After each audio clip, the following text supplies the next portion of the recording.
I like to start my story the classic way, once upon a time. So once upon a time, there was this mystic, Sufi mystic by the name Hassan. And he was in his deathbed. And one of his disciples walked up to him and said, now you're dying. Can you at least give me the name of your master so that I can go to him and learn? He said, I can't just name one. But the disciple persisted. He said, please give us at least some names so that I can go learn and pursue this seeking knowledge. So then he said, it is really difficult for me to recount the name of thousands of people who have taught me, but there are four such people who come to my mind, four such masters who have really taught me. And he said, the first one is a thief. He said one day he was lost in the desert and he was trying to find his way home when he came upon a village and he was finding some place to stay.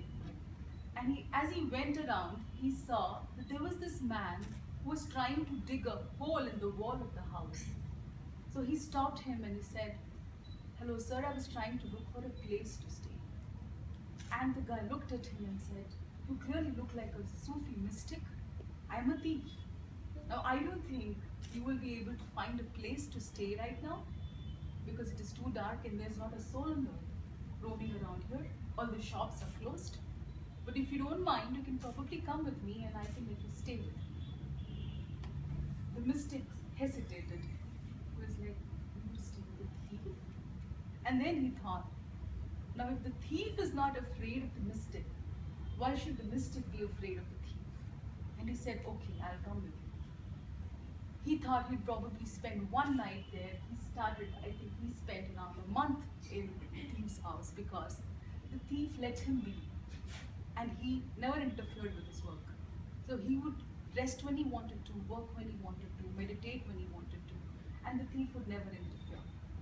So every night the thief would say, I'm going to do my work.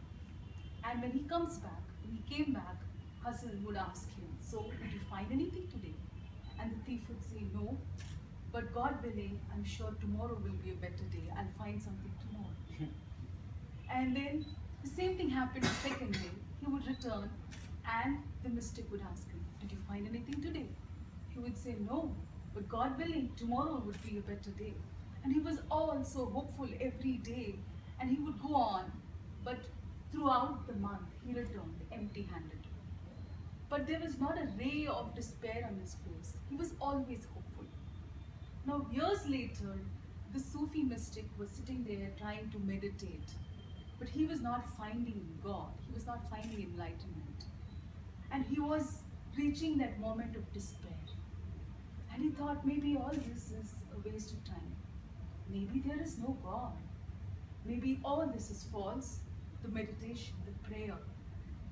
There's nothing more to it. And then he remembered the thief. How hopeful he looked every night. He said, God willing, there would be some luck the next day. And with that hope, he said, if a thief can have that hope, I am a saint. I should have more hope than him. And so he would pursue day after day till he one day attained enlightenment. And that day, he looked in the direction of the thief's house and bowed. That, he said, was his first master. The second master, he said, was his dog. One day, he was thirsty and he went by the river and he saw a dog come because the dog was apparently thirsty and he wanted to drink some water. And he went to drink the water and he saw his own image and got scared, very scared. He was thirsty, he did not know what to do, so he went pacing up and down there and came there and the dog was there right there. He stared at it and he wanted to scare him and he barked at the dog. And the dog barked right back at him. He didn't know what to do and he started doing gimmicks just to scare the dog, and this dog repeated everything this one did. So he was again very irritated that he's thirsty but he's not able to drink the water. He was scared of the dog, he was pacing up and down, and after a moment he couldn't take it anymore.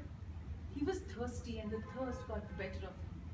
He went there, looked into the dog's eyes, and fury, scary. But he said, I'm going to plunge right in, and he jumped. And the moment he jumped, the image disappeared. And he had his share of water, and he swam and he enjoyed in the scorching hot sun. And that, he felt, was a signal from God. That when he's really afraid, he just has to plunge in and that image of fear will disappear. And he can overcome anything that he wants to in his life. So that dog was the second master. And the third master was a child, he said. One day he saw a child walk down in a street. He was having a candle in his hand, and there was this flame coming out, and he was safeguarding it with one hand. So the Sufi mystic called him out and said, "Did you light that flame?" He said, "Yes, sir." And the Sufi mystic asked him, "Tell me, there was a time when the candle was unlit, and now there is this time when the candle is lit. I'm sure you lit the candle. You've seen the source come from somewhere. Tell me, where did the light come from?" And the kid looked at him with very innocent eyes and said, "He just blew out the candle and said, 'You saw the flame go away, didn't you? Tell me, where did it go?'" And at that moment, his ego shattered, his knowledge and everything that he thought was so knowledgeable, shattered. And then he said that you never really know all that much. And the child was his third master. And then he told about a time when he would attend a meditation at his guru's place or a master's place. So he used to go to his master's place because he would get this very soulful experience whenever he meditated there.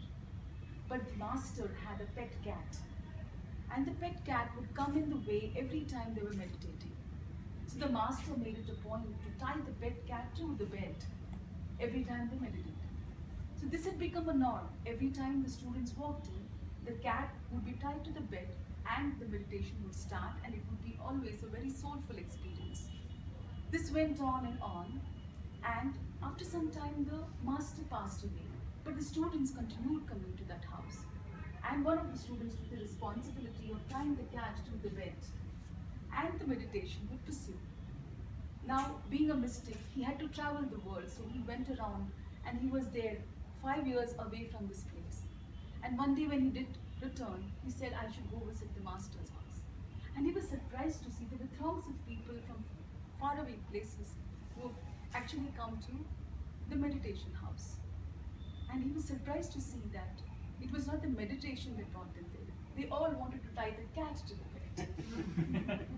And that's when he realized that sometimes it's important to know why we blindly follow rituals. You really have to know the meaning. So these are some stories that stayed with